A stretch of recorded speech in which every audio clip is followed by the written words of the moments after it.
10 साल लगे मुझे ये नज्म लिखने में। और फिर मैं पिंडी घेप में था एक रात, तो ये नज्म मुझे खुद कहती है, उठो उठो लिखो मुझे।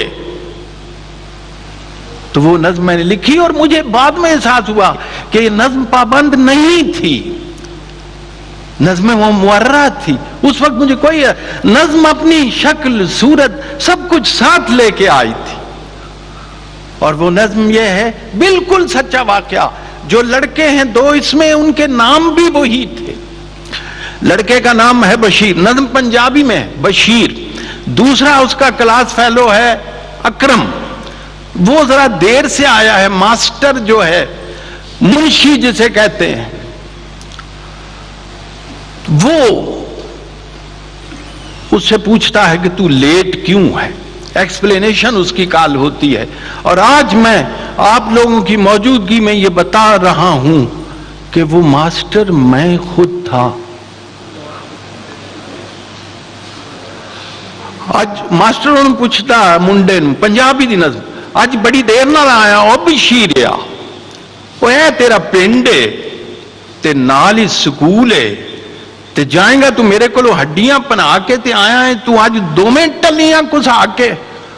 वो कहते मुंशी जी मेरी एक गल पहला सुन लो, मुंशी जी मेरी गल पहला सुन लो। अकर मैंने नेर जिहा नेर च पाया जे, माई नू मारदा है ते बड़ा डाढ़ा मारदा है।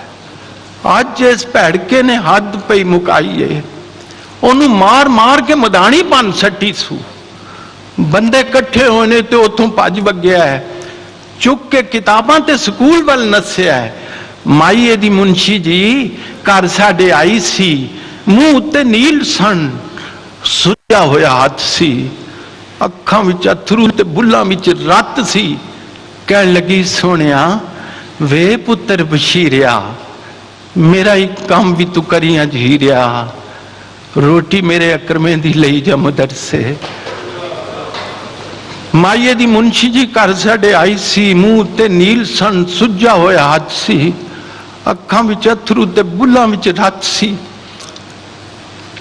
कहन लगी सोनिया वे पुत्र बशीरिया, मेरा ही काम भी तू करियां झीरिया, रोटी मेरे अकरमे दी लई जा मदरसे। अज फिर टुर गया मेरे नाल रुस के, घ्यो विच गुन के परौंठे उस पक्के ने, रीज नाल रिन्या सू अंडियां दा हलवा, पौने विच बन के ते मेरे हाथ दिती सू।